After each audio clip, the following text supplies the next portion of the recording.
Thank you. Namaste. So good to be here. It seems like a long time with us being on retreat last month. We missed a session last month, so really happy to be here and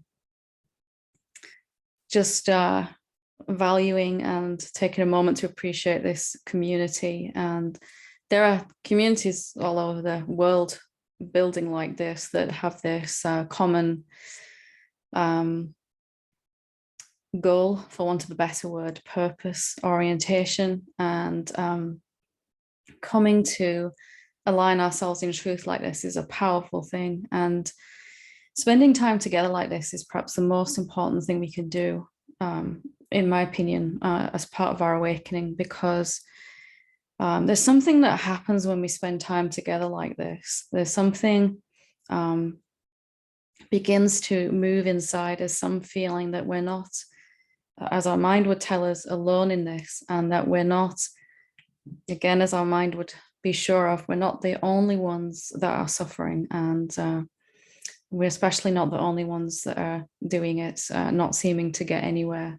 So these things we believe, but they're disproved when we get together in a group like this. We can see that everyone is struggling with something, everyone is breaking through somewhere, and that's the power of a loving community like this. So I just want to take a moment to recognize that, because it is so valuable to have somewhere that we can come, open up and share like this. So thank you for being here with me, and thank you for being interested in not the most popular thing in the human kingdom, is it? What we really are. And it's actually perhaps easier to stay asleep, more painful, but also easier to stay asleep to our real nature. And it's sometimes moves us out of our comfort zone to wake up to what we really are, which is why we can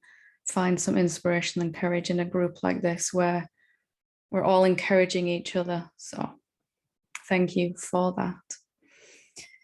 So that being said, I thought I'd just throw it open and see if anyone has any questions or anything they're struggling with that they'd like some help with. Feel free to reach out. We have this time to spend together, and anything that you do share and ask is going to help everyone, because we're all really struggling with the same thing, which is a case of mistaken identity, and a gradual remembrance. So if anybody wants to ask anything or share anything, feel free to raise your hand here on Zoom. Okay, Anish, when you're ready.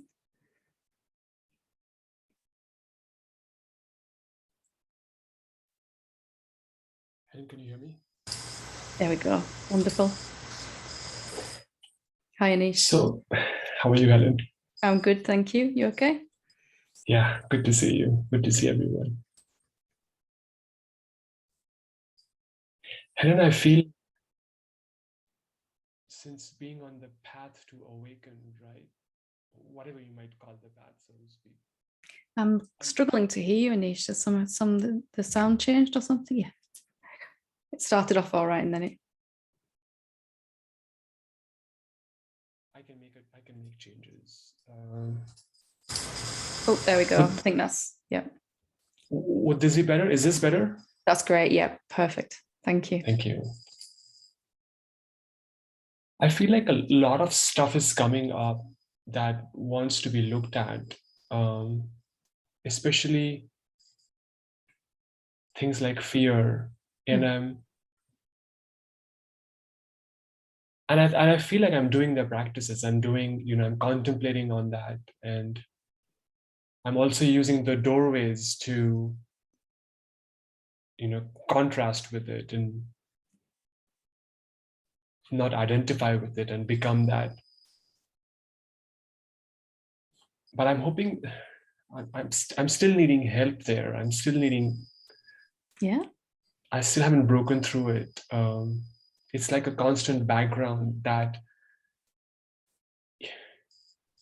even when I distract myself or do the practices, the sense of that underlying emotion is still much stronger than what I'm able to break through right now. So what you're describing there is very, very common. And I remember the similar thing, but let me ask you a strange question. What would, you said I'm unable to break through here. What would that look like to you? What's breaking through for you when some fear comes up really strongly? What would be a success for you?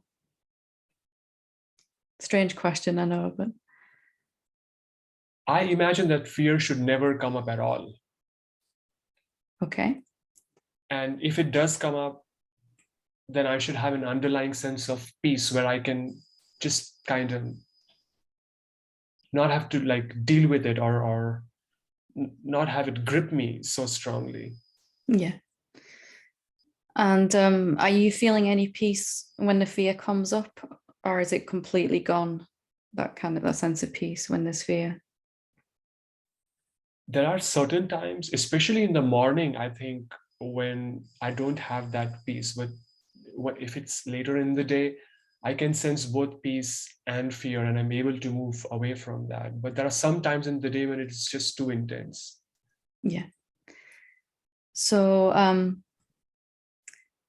when that, let's say fear comes up quite strongly, our first response might always be to want to push it away. You know, that's just because it's not the nicest thing to feel, and we'd rather it be gone, obviously. So if you can accept that might always be a first response, that something just says, I don't want this, I don't want, some part of our mind or our egoic sense of self just reaches to reject it straight away. And if you can accept that might be there for quite some time, that knee-jerk first response to push this away, then that's really what it's not actually the presence of the fear that's making the peace disappear. It's really that you're rejecting some part of yourself in that moment. So I can accept that there's fear, the best, like not like it, but accept it. It's here. My body's feeling it. And can I also accept that there's something inside of me that just doesn't ever want to feel it? Some sense of, no, I don't want this, like we were just saying. And perhaps even more importantly, there might be some part of you that identifies with it. So there's kind of three things going on when fear comes up for most of us at this point. There's, no, I don't want this. There's also a small part of me or a larger part of me that believes it and really buys into that fear. And then there's a part of me that's just watching the self, the witnessing, the noumenon, awareness, whatever we want to call it. So peace is going to be available when you're not rejecting any of those. And what we do when we're on the pathways, we either say the fear shouldn't be here at all, or I shouldn't be believing it at all, or I shouldn't be rejecting it at all. And that is like, if you're taking your beingness and try to pull it apart, I don't want this bit, I want this bit. And that's why the peace seems to disappear, because we feel divided into three parts of me. But it's quite possible to notice, just to watch that part of you that's pushing against the fear, that part of you that's believing it, and the fear itself. Can you get a sense of it? Not to judge those, perhaps most importantly. Yeah, it seems like very counterintuitive, right? Because habitually, as from childhood, we are like, at least in my case, like pushing things away, and in this case, just letting it be. If that is the pathway to peace, it's like retraining the mind, so to speak. It's very counterintuitive at first, because we really, really believe that to push this thing away is how I'll get rid of it. And we've had that idea forever, even though that's never worked, ever, not once. We still do it, you know, and that's what this no thing is. So, but applying that logic to this, some part of me wants to go with this fear and really buy into it as if I'm a separate being. Some part of me wants to reject it. And can I just work on a willingness to accept those parts of me? As like fear comes up and it brings its two friends. It brings a resistor and it brings its believer, we could say. They all come together as this one thing in a way. And eventually there is no fear. There's or very little. It tapers off, and then there, as you said, rightly so, there isn't any eventually. But the way to that is by accepting if it is here right now. I'd like it to be gone in the future, but right now, this is what I'm feeling. So there is this kind of in-between stage where it might still come up, but I'm not so much believing it. If I'm believing it a little bit in this moment, this fear, and going with it, identifying with it, does that have to mean anything to us? If I say to myself that I shouldn't have done that, I shouldn't have bought this idea and gone with it, then you don't have any control over that directly in that moment, do you? And you don't even often realize you've identified with it until later, and you come back out and go, what happened then? That was crazy. So if you're then rejecting yourself and saying that shouldn't have happened, it's this division again that starts to occur. I want to keep this bit of me that just watches, and I want to get rid of this bit that resists or identifies. And there's space in you, there's room in you for all of those aspects. And the only thing that disturbs our peace is this should or shouldn't that goes on. Shouldn't be resisting by now. I should be allowing, and I certainly shouldn't be believing. You know, and that's where we trip ourselves up. And of course, it's always the simplest things that are the hardest to be consistent with, especially when they're counterintuitive, as you said. Yeah, it's almost like muscle memory, but this is very helpful to remember. It is just a new habit, isn't it? This is my new habit I want to build. And I'll notice the rejection, and then I'll notice that I can accept that. I can override this rejection of myself in that moment by, you don't have to get rid of that. You just have to accept that's just going on inside me. And I'll only suffer from it if I'm saying it shouldn't be happening. It's like for a while, attention just wants to play with those thoughts still, those fearful ideas. And the moment you try to stop it, it will, it's a self-rejection, isn't it? If you say, I shouldn't be this way that I am already right now, that's why the peace goes.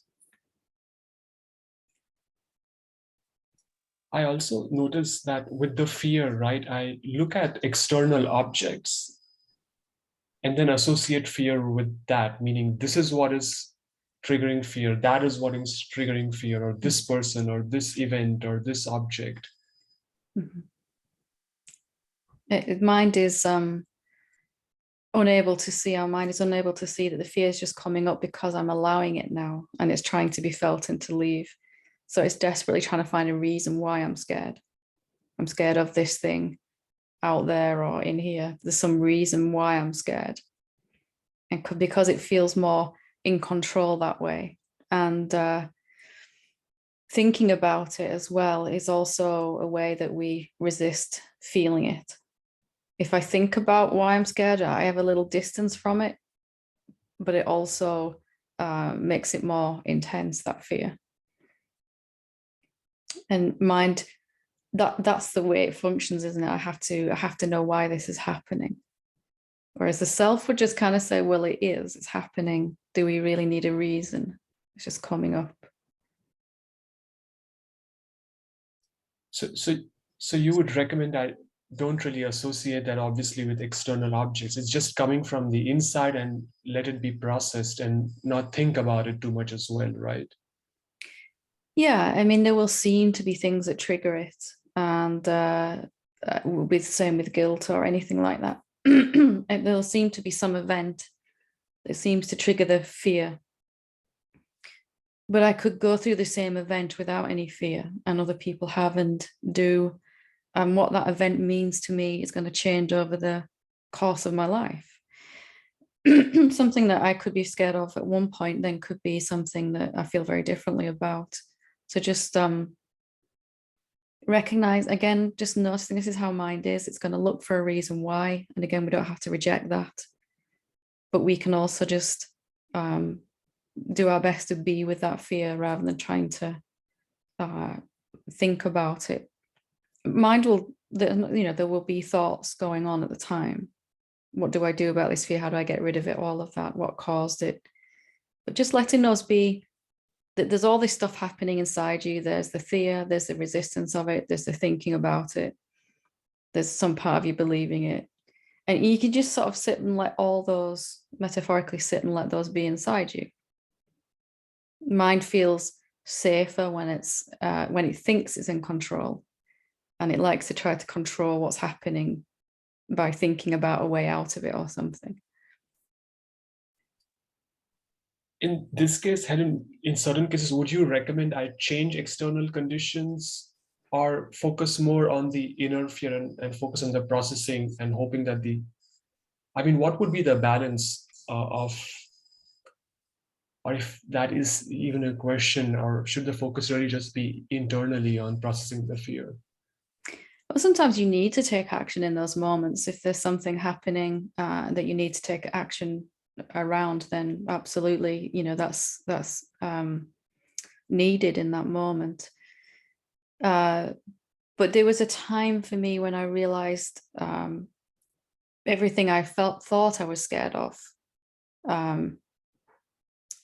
There have been times in my life when I wasn't scared of it. So a lot of fear came up during my awakening around driving on icy roads in the snow and things like that. And I've done that for years, never been scared of it. And all of a sudden I was terrified. So trying to avoid that kind of situation might make me feel better in the short term. But it's my fear then just moved over to some other area of my life anyway. So there was a point, as you said, where it was really, what is the root of this fear? There's a lot of introspection about it, contemplation. Obviously, if I need to take some action, my body will. And we don't really need to worry about what to do in that situation. It happens spontaneously, doesn't it? But there's a point where the efforting, the introspection shifts inside, doesn't it? I can rearrange my life to give me temporary relief from this fear. But you probably notice that then the fear jumps to some other area of your life anyway. Find somewhere else to, our mind finds another reason, we should say, why you're scared. Starts to explain it another way. So you can sense that right now. Now's the time to kind of go inside with this, and because there's a difference between being in actual physical danger and being scared, and very infrequently are we actually in physical danger.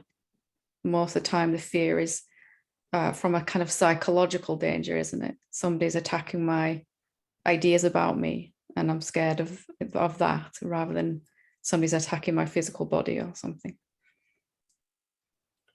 Yeah, that's very helpful. I see your point. I mean, it's things that I was never afraid of. They suddenly have been creating fear for no real reason. Yeah. And yeah, I'm driving. I always loved driving, and then, especially driving fast where I could legally, of course. And all of a sudden I was terrified driving, down the motorway here, and I'm thinking, what is this about? And it was because I'd got over this fear of not having enough money. I'd finally managed to get enough money, and then mind said, okay, now you're scared of this. It wasn't that obvious. It just suddenly started happening. And I was, what is going on here? And I realized I could spend the next 25 years chasing this fear around, trying to sort my life out, or I could just focus on what's the root of it inside. It catches us for a while, though, doesn't it? You know, I'm scared of my boss, or I'm scared of not having enough of this or too much of that, or, you know, scared of becoming ill, or whatever mind says that we're scared of. It jumps around. It does. So I'll focus on the contemplation and see what the fear is coming from, what is, you know, triggering it, using the practices that you've taught us. And it's because mind looks at that thing that it says you're scared of and is absolutely certain that you're separate to it. I'm scared of that other person. I'm scared of that other thing. So it can never really see that that's not the root cause of the fear, that the fear is a symptom of this idea that I'm separate to other things, that I'm a separate being that's was born and is going to die at some point, cease to exist. So when you start to really get that, you understand why mind's trying to figure out what's going on, but you also don't go with it so much, because it goes on forever like that. You sort out one problem and another one arises. I'm sure you've had that experience. Yeah. It's very helpful. Thank you so much, Helen. Really grateful for having access to you. Thank you so much. Well, it's a really intelligent thing to ask as well. I'm sure it helps everyone, because it's never easy with strong negative emotions, is it? Especially fear. It's quite paralyzing sometimes, or it seems to be. So thank you for sharing that. Thank you. Okay. Would anyone else like to share something or to ask a question or anything?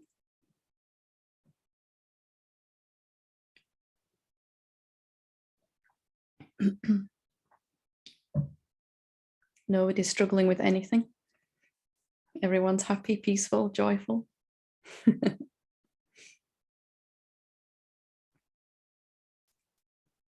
Or is there anything that you would like me to say more about? Any subject in particular?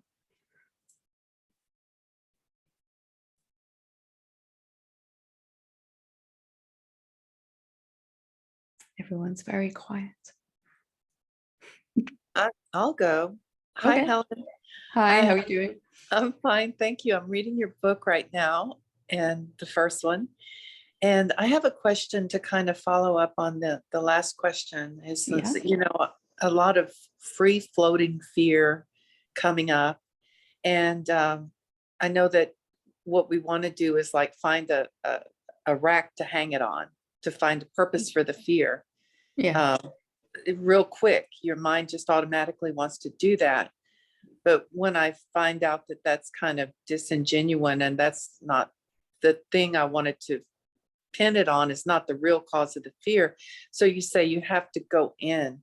So could you kind of talk a little bit more about that process of kind of turning in and looking at the fear and facing it, and what that looks like, instead of kind of projecting it out on your environment?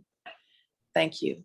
Yeah, a very intelligent question as well. It was a huge issue for me, because there was a lot of fear going on for me, and it was the background to my whole life, I think, as a lot of people. And when, as we were just saying with Anish, when I figured out that I wasn't fixing anything or solving anything by rearranging my life, then there was this question arose inside of, you know, what's really going on here? What's this actually about? And is there a permanent way to get rid of this fear? Is there a way to deal with it permanently? So I became quite curious, just naturally arose inside, like, what is the root cause of fear? And I began to kind of really didn't get any answers for a little while, just got really interested in what is this actually about? Why does it keep jumping around? Why haven't I got rid of this fear in a permanent way? And it became clearer over time that I was actually scared because I thought I was a finite, limited being. And even though I'd seen that I wasn't actually separate, you know, that I couldn't find a separate being, I did some self-inquiry and all of that. I couldn't find this separate being that I had spent my whole life thinking of, that I was. And that didn't automatically translate into effortless peace straight away. there was a time after that where life would show me everything that I still was believing I'm separate to. So I can sit in my self-inquiry, recognize I am formless, silence, peace, awareness, the self. And then I would go to see this person or do that thing, and there would be this same old fear would come back, this tendency to go back into imagining that I was a separate being and separate to this other being. And I wasn't conscious of this at all. I didn't know I'd gone back into that until there was this strong fear or guilt or unworthiness, anger. So any kind of negative emotion that was coming up was really showing me I'd gone back into separation out of a sheer force of a habit. And you'll find this in your own process too. It's just a very well-established habit that we have to go back into our relationships and perceive the other being as separate to me, as outside of me. So as I looked at this more and more, it became clearer that this is actually the root cause of all fear. The idea that there is something or someone separate to me, outside of me, over which I have no control. So this showed itself everywhere: fear of money, fear of authority, fear of death, everything, so many areas. But in every situation, there was something that I thought was separate to me, or someone where I went back into thinking that they were separate. So this authority figure has power over me if I believe they're separate to me, or this money that I'm trying to get or need feels separate to me. And I had to go through and look at these particular areas. So wherever strong fear arose, I had to eventually look at what is it I still feel separate to, or who is it that I still feel separate to? Where am I going back into this old way of thinking? I don't know if that helps, Lana, but it's an old habit, isn't it? A very well-established habit. And as we begin to meditate and get deeper into our recognition of what we really are, the contrast to that is where we are even more aware of where we're going back into our old way of thinking about ourselves. And it can seem quite contrasting and getting deeper and deeper into peace, yet fear is coming up stronger when it does. So just recognizing the root of this is this idea of separation. And just for me, that question, what am I feeling separate to right now? If I felt like I didn't have enough time or enough energy or enough peace or whatever I was trying to get or get rid of, there's an inherent separation between me and that thing. I want to get rid of this unworthiness, or I want to get this awakening and bring it to me. A very subtle way we separate ourselves from what we want. Hopefully that helps, but please do ask for further details if you're struggling with a lot of fear. That's very helpful. Thank you, Helen. Good, thank you. Anyone else like to ask anything, share anything?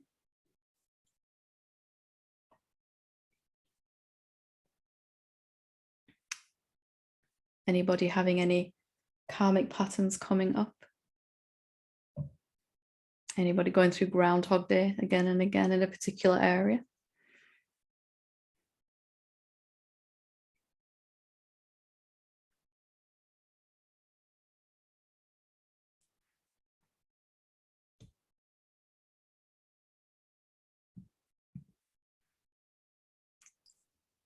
Anish, yeah.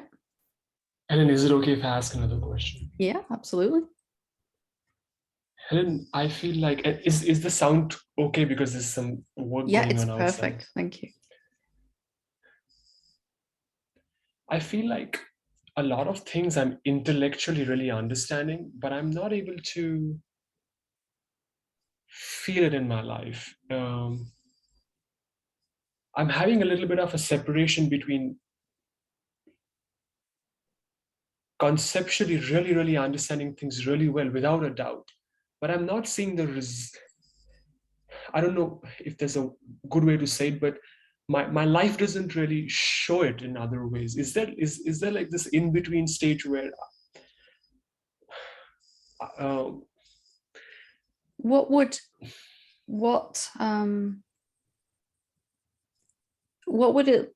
it be to you to really, let me ask you another strange question. How would you know when you really experientially know this rather than just mentally? What would the signs of that be that you would be looking for?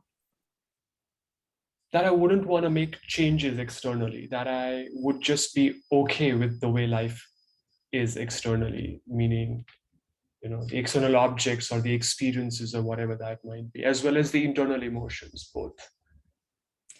So do they have to be separate things, or let me phrase that easier perhaps? Can I be accepting of my life as it is right now and also want to make some changes?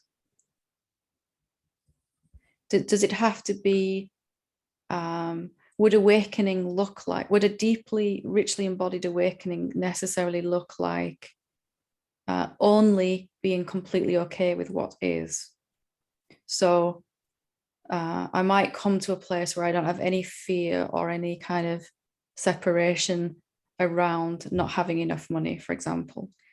Does that necessarily mean that the desire to have more than enough will be absent? Or are those two things going to go hand in hand?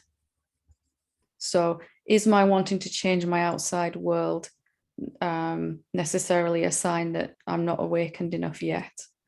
Or could it actually be a consequence of awakening deepening, where I'm starting to recognize that the things I don't like about my life are a reflection of my ideas about myself, my ideas that I'm finite and limited and separate? And perhaps it stands to reason that as I begin to see that I am infinite and that I don't have any limits, that I would naturally want that to reflect in and as my outer experience. And I would naturally want more experiences that agree with my growing peace and eventually joy and things like that. Because part of human existence is desire, isn't it? Wanting to be happy, to enjoy your life, to have the best experience you can. Does that necessarily go against awakening? Can you see where I'm going with this? I think the hardest bit for me is acceptance of what is, the way life is right now. It comes from at least two aspects, meaning I really don't want it to be this way. And then the second is I could have done things in the past that would have put me on an alternate trajectory, and this wouldn't have occurred, so to speak. So could you though? Could you have done something different in the past? The mind says so, right? The mind lays out options from 1 to infinity, and then these, But if you're not choosing your actions now, if everything the body and the mind are doing are just happening spontaneously, hasn't it always been that way? I sometimes struggle with that, the sense of doership. I feel like I'm still planning, and then the body, right, like I'm still having a sense of volition, like I'm making the body do something. I'm a sense of volition, a sense of a doer, a sense of it. But if you can see that it's not actually, there isn't actually a doer, a separate being who's a doer. The self, the noumenon, the awareness is doing, you could say. Yeah. And you've always chosen, as the self, you've always chosen the highest possible action that you could take in that moment. Arises spontaneously, just as right now the highest possible conversation we could have between us in this moment is happening, regardless of what mind says later or whatever. So if we can come to understand clearer that we're not choosing our actions in the way that mind says we are, we're choosing our actions indirectly from the amount that we've seen what we really are, and higher actions and words and thoughts are available, the clearer we're seeing what we really are. And with that, our experience is going to improve with that. As a reflection of this clearer seeing inside, we're going to have a better experience outside. One of the ideas that will impede that or disturb that is this sense that you could have done something differently, or you should have done something differently. And it comes with it guilt, doesn't it? Usually, an unworthiness, shame, all of that. It's a common thing, but just to really come to see, what are you actually choosing? If you are the silence, the awareness, consciousness, whatever we're calling it, the real self, what are you actually, can you actually make a different choice than you did in any particular moment?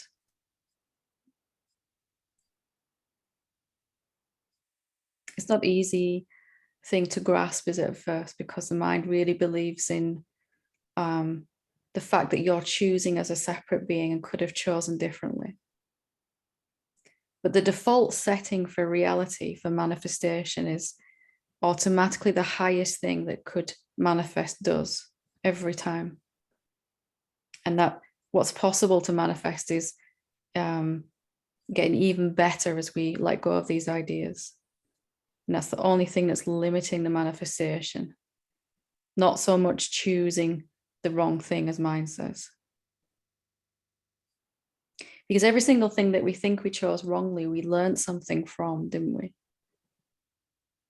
And we wouldn't be sitting here having this conversation if any one of those moments were different. How can I consciously let the highest possible manifestation materialize or manifest? And you touched on that, right? It's always happening. It's always happening, because the power of the self, with capital S, is unlimited, and it's always coming into form, taking a shape, and that the shape that it takes, a thought or an emotion or an action or a physical object, it's always being sculpted. The self can't do anything 50%. It shows up 100%. 100% of it goes into form. There's no like halfway dial on that. You can't turn down the manifestation. Why it looks like that's happening is because some idea is between the infinite power of the self and what we want, the manifestation. So the idea that I don't deserve it, or I can't have it, or I shouldn't have it, is actually taking this, what would manifest, and dampening it down, watering it down. And it looks like lack. So the only thing we have on the outside is infinite abundance.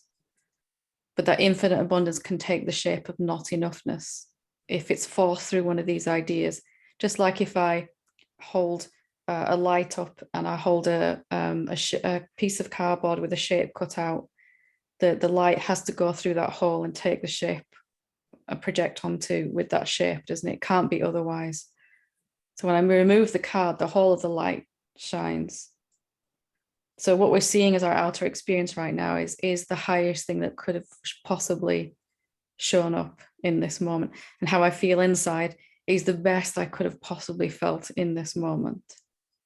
And reality can't operate any other way. We're just removing the ideas that are watering down, diluting what can show up for us.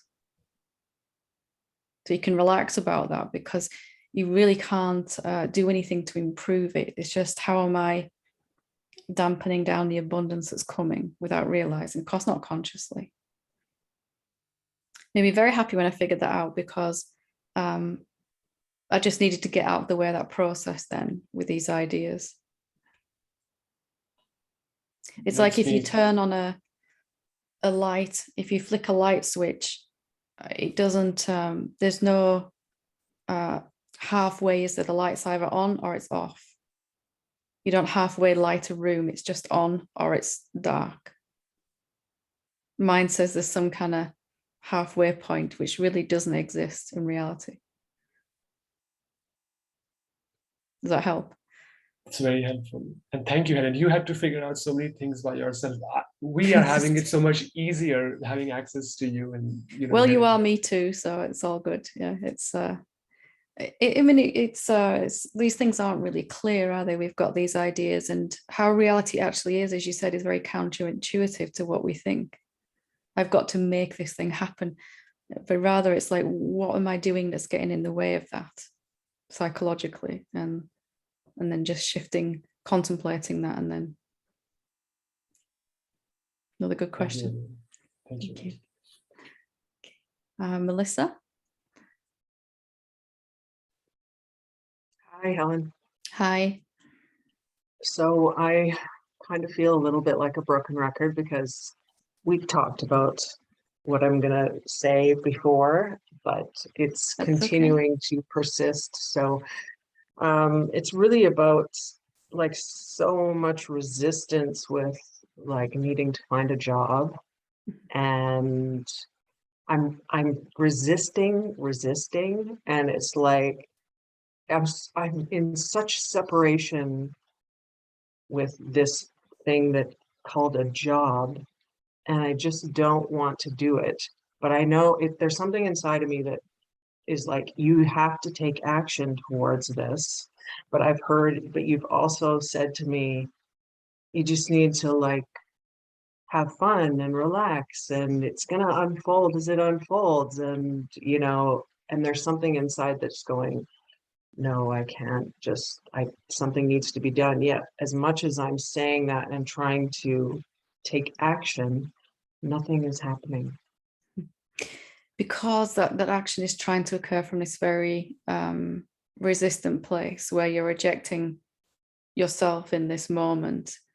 It's going to be, even if you did manage to do some action, it would probably yield very little results from that, right? So if you can really look at why is it you're resisting this? I mean, when I looked at this myself, I knew I needed an income, but the idea of a particular way of getting that income was just, I just don't want that. It was very, it didn't fit with me at that time. So I'd suggest getting clearer on what you do want.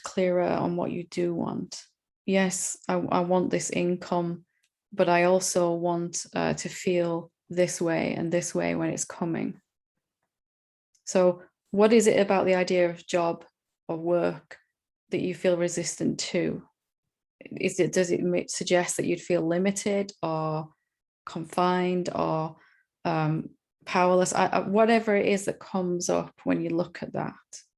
Suppose someone handed you a job right now, gave you the money that you wanted or needed, but it wasn't your ideal job. What would you feel then? And can you flip that on its head? So if I'd feel restricted, what I really want to feel is free. And if I felt miserable in my work, I want to be joyful. So the reason for the resistance is because of what you think it would be. The ideas that come along with this word job and the ideas that come along with this word money and all of that. So I had to, in myself, get clear about what I really wanted. I want to bring this money in, but I want to feel free and happy while I'm doing it. And you find that once you're clearer on that, and you don't have to define the physical circumstances of it, although you can. Okay, I'd like the time to be flexible around my children. I'd like, whatever you can get clear on that you want right now, that you want out of this. Then the action that comes from there is going to be very different and lead to the next step and the next step, that fun unfolding action that you were talking about. It's because we've got ideas associated with these things that really don't feel good. And therefore, why would we want to take action towards it? Yes. And what I find very interesting when you talk about what, saying, look at what you do want. So then a lot of fear actually comes up with that. But I think it's because the fear is about what I'm thinking about what I want and what that means, as opposed to just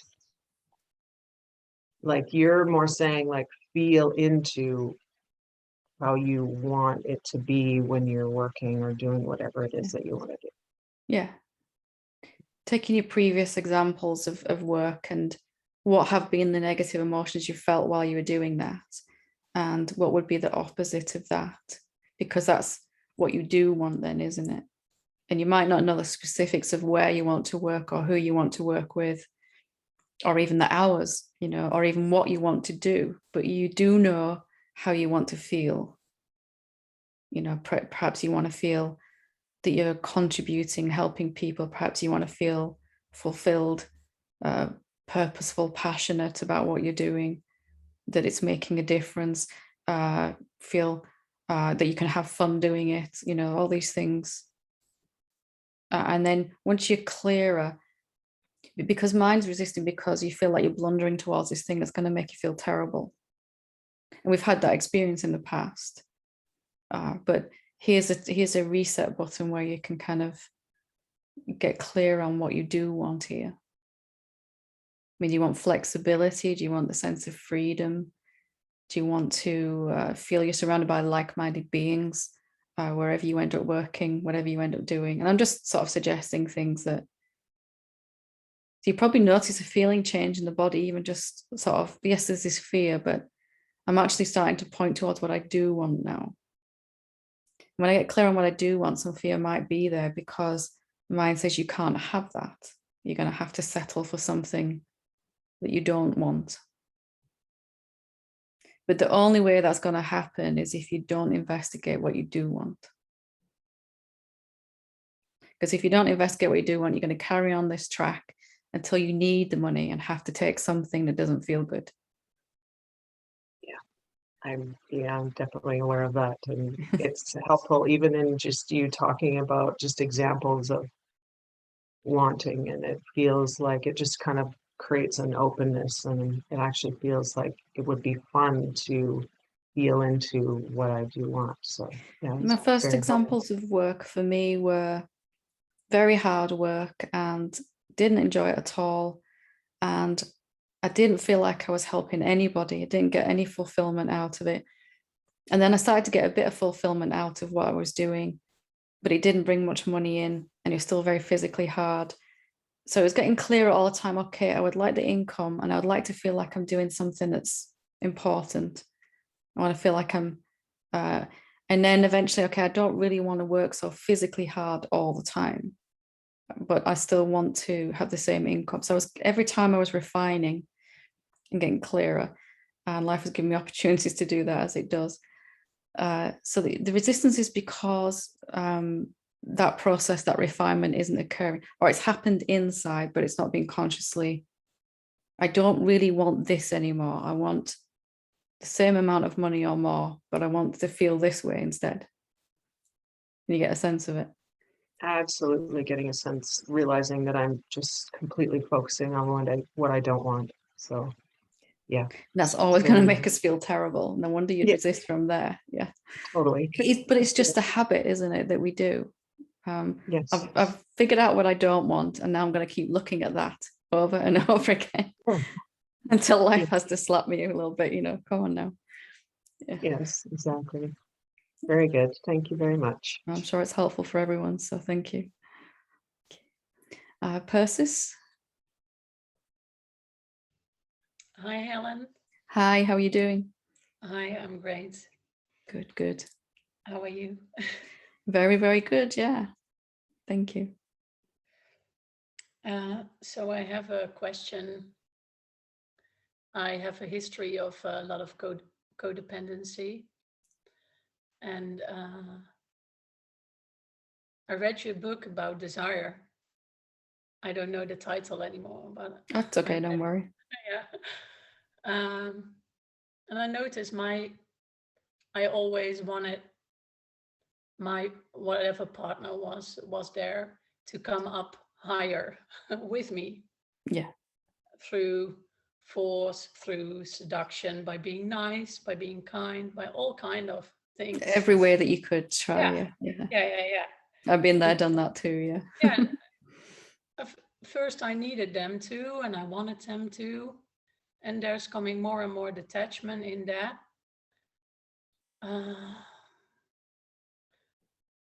But I noticed there's also a part that was sincerely love in there. Like, I don't know, my heart is still breaking because I know I can detach myself. I'm on that road.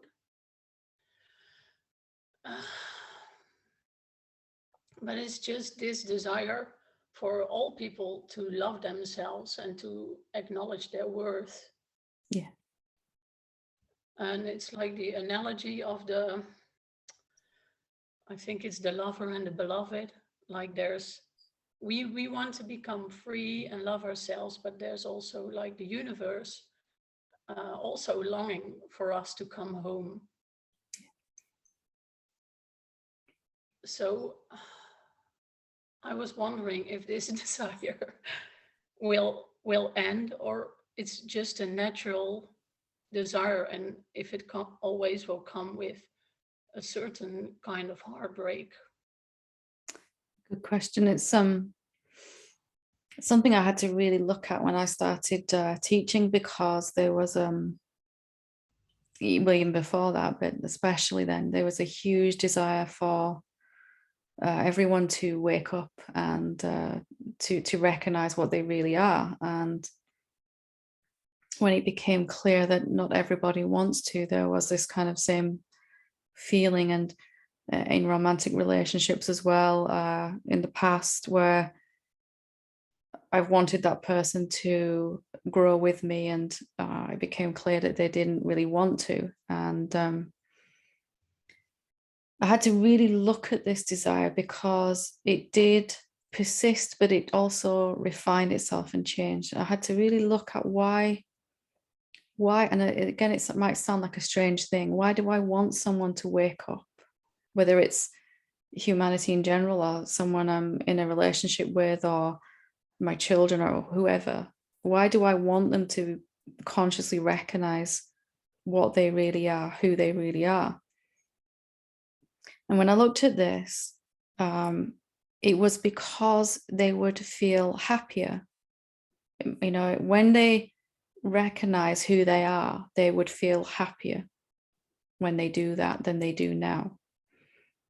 So this desire, even as noble as it is to want people to wake up, it comes with a kind of pain at first, because it's not really the truest desire. What we really want, actually, if we peel away the layers, is we want these people to be happy. And it hurts, because if we want them to wake up, we might not get that, because they might not be interested in this lifetime in satsang. But if we want them to be happy, then life can give them the easiest way for that to occur. So I could be in a relationship with someone who's not interested in what I'm interested in, but we can both be happy, and it can be based on mutual respect for each other and for each other's interests. Wanting everyone to be happy, or wanting that being to be happy, is an achievable goal if I am allowing that being to be as they are. So the pain of this desire begins to diminish when you really get to the root of it. What is it actually that I'm wanting here? Mine says, I want this person to wake up and be free. Okay, well, if I gave you the choice, this person could either be happy or they could be free. And yes, I know that ultimately they're the same thing, but if I had to choose one of them first, what would I choose? Of course, that would be happiness for this person. I'd rather them be happy right now. So when I got to the root of it, I recognized that what I really want is for them to be happy as I feel. And most times with beings around us, it's going to take the shape of awakening. But for some beings, it's not in this lifetime at least. So Does that kind of help you get to the root of it? Yeah, it's not so much I want them to wake up, but just not go down any further, at least. Yeah. Or not stay stuck. And when I looked at this, it became clear that the only thing that's going to the quickest way to allow them to get unstuck is for me to not put any conditions upon them at all. So the moment I can come to accept where they are right now and honor their experience, that they are having whichever experience they need to have in this moment, so they come to a point eventually of wanting to wake up. Whatever somebody is going through right now must be in some way spiritually on some level what they need to go through.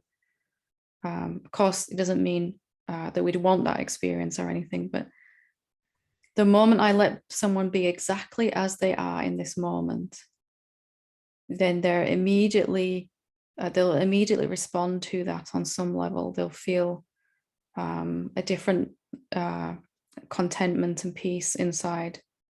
They can't help but be affected by that. You might be the only person in their life that isn't trying to change their experience then. And that has a profound effect. Yes, you'd like them to be, to feel better, of course, but you're going to honor their experience, whatever it is in this moment. Again, it's counterintuitive because mind says, if I want this person to feel better or to grow or to get unstuck, then that's the way to get it. But really, the best thing I can do for anyone is to just let them be as they are in this moment. Yeah. Not always the easiest thing for us to do, but definitely the highest and the best. But every single time I've managed to do that with someone, they've unstuck themselves. They've got themselves unstuck. Yeah, you know what I mean. Is that do you still feel that desire? That desire is there.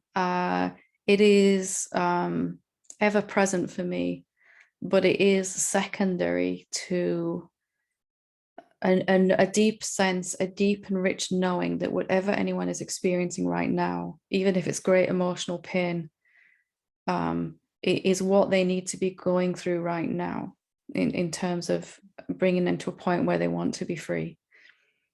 That doesn't mean that I wouldn't take action to try to help them in that moment, either with words or a hug or something like that. It's kind of something that's harder for mind to understand, where I can honor what someone is experiencing right now and also support them in that, whichever way I can, every way I can. That desire is there, but it is just a clear realization of what's the quickest way to make that happen. And that is to allow them their authentic experience in this moment, whatever that is right now for them. Yeah, it's never fully gone away, but it doesn't hurt anymore. Yeah. And it always manifests that way, always. Like I can see that many times, the way you describe it, but still in difficult times, you just feel the emotion with them, or you feel the emotion, you feel the desire that might be intensified in that moment, and you also can allow them as best you can, not making it an absolute thing. As best I can, I'll let this person be as they are in this moment. And I'll also let me be as I am in this moment, which is this strong desire for them to feel happier or be freer or something. Yeah. I think there's also something about when they go through that pain, I can feel it as well. So that's, maybe why I find it difficult as well. Yeah. But you're, just quickly, because I know we're out of time, but you're feeling that pain because you can feel it and not identify with it. You see, you can help them with that. you're going to be the only person around them that doesn't add to that karmic burden by identifying with it and trying to change their experience. In that moment with you, they're free to transcend that, transmute that feeling. Okay. Good Thank you questions. so much. Good to talk to you again. Yeah. Mm-hmm. Okay, thank you so much, everyone. I'll hand the mic back to Rhoda. Thank you, thank you. Sorry, ran over there a little bit.